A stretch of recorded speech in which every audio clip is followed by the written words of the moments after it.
Yo, welcome back and good morning from Washington. As you can see in the background, it's raining. Spring is here, or almost here. It's going to be starting to rain a lot more when spring hits. But yeah, to continue where we left off, we painted those CRX underside of the hood, the rear bumper, the sunroof. In fact, I kind of got a little carried away earlier, and I've already cut and buffed that sunroof. That sunroof came out really dirty. Of course, all the dust lands into the clear and gets stuck in the clear. So we can cut and buff that with 2000, 3000 and polish it out and looks like glass. If it landed in the base coat, then we would have an issue because that would still show up in the base coat even if you knocked it down flat. And that is a no-no. But I'm going to turn the camera around real quick and check it out. Bam! It looks good, man. Laid out really good. Laid out better than the factory orange peel. It's got the good orange peel. There's two types of orange peel, bad and good. We got the good one. But the only issue with this spraying in the garage, came out a little dusty. Let me see if I can zoom in or focus on there. Little specks of dust. Those need to be buffed out. See, and up here came out more dust because this is the flat area. As you can see, it's kind of hard to focus in on there, but you get what I'm saying. And I'm just gonna sand it with 2000 just lightly, just to get the dust off, because it's got a really good it laid out really flat, so there's no need to wet sand it completely flat. That's a lot of work and we're not getting paid to do that. We're gonna give the customer that better than OEM look, that's for sure. Check out the underside of the hood. Man, this looks amazing. I mean, probably from you guys watching the video, it doesn't look so amazing, but from what this customer had, this hood, and from before, man, you remember that big old hole here that I patched up? There was another like missing areas, missing little piece right there that we had to weld in. It was definitely a lot of work and a big task, but man, it looks amazing seeing it in color, and I am pretty happy with it. So we are gonna start with the bumper. Just gonna jump at it. I'm gonna tell you guys what I'm gonna do. 2000. I'm going to probably just use a soft spongy back block. We don't need a hard block for this. For clear, you want a soft one, not too soft. And we're just going to hit it really quick, and I'm not going to do anything else but 2000, 3000, just the areas that needs it. Then compound, polish, unwrap it, bring it to the customer, and we're going to call it a day. Then after that, we're going to probably do the other side of the hood block and then painting that. So we'll get at that right now.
So now that we got that all finished, so earlier I said I started with 2000, and I did. It looked like it's taking too long because some of the chunks were, this clear was just too hard. So I just went ahead and just changed it over to 1500 and just knocked it all flat, just the main areas where they had a lot of dust. And up here, I just hit it really quick. In some areas, I spot sanded whatever dust that I found. All 1500, wet. And now I am going to use this DA right here. Small throw. You want a small throw. You don't want a big throw because that leaves pigtails because it just throws it off too hard. You want a small vibration. And we're going to be using the interface pad with 3000 and just go straight at it right now.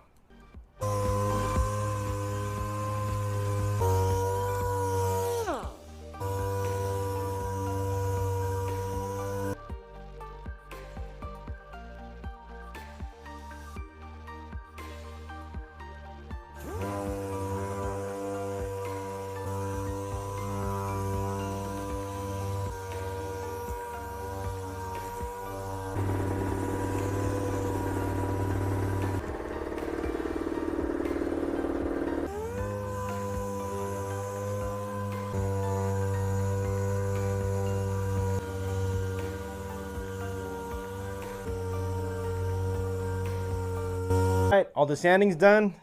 We did 1500. Nothing crazy, just went over it really quick. I mean, it still took a couple hours. Just went over 1500. Got the little small throw 3 DA 3000 grit and just went right over this where it's all nice and flat. I'm gonna turn this around real quick. And as you can see, it's flat looking, but you can still see the little shine and reflection from it. That's from the 3000. Stuff is amazing. It's expensive though, man. Very expensive, but it saves a lot of time. Yeah, and now it's ready for polishing. Let's get at that right now. All right, now that's all ready for us to get ready to polish. Let's pick our poison and see what kind of polisher we're gonna be using. Most likely for something like this, I like to use something aggressive, like a rotary style. It's way more aggressive, but I mean, I got a lot of experience using it, so it's for bumper, it should be fine. Let's turn the camera around and check this out.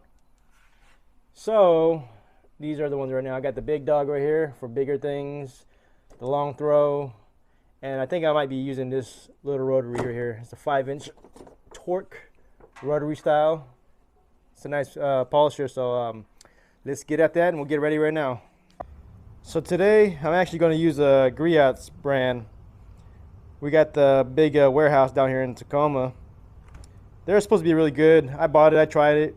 It works, but I like my McGuire's. I've been using that for a long time, and they got some new formula that works really great. But I've ran out on that one. I used most of it on that GTR that we just did recently, or a few months ago. So we're gonna go with heavy cut, moderate, and then final. Pretty straightforward. You can follow directions, but that's what we're going to use. And I'm going to use actually, let's see, these microfiber pad right here. Cuts aggressive, but I can't get that on the curved area because it might burn through. So yeah, let's get at that.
So we are done for the day.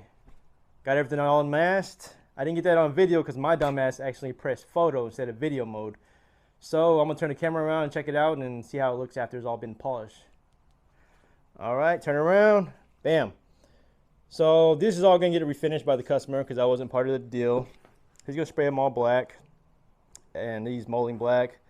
But check how glossy it is, just from that quick cut and buff. I don't like doing bumpers. I don't think anybody does. It's a pain in the ass. I hate it. It's very, I like doing just more flat stuff. Because you could really easily burn because plastic heats up really good when you polish it, especially these corners. But yeah, it looks beautiful. This Toyota cement gray looks really good in the sun. I'd show you, but we ain't got no sun out there. But it laid out really nice and buffed out really nice. So, thanks for staying tuned. We'll catch you on the next episode, and we'll see what's next. I think the hood's going to be next, so stay tuned. Thanks for watching.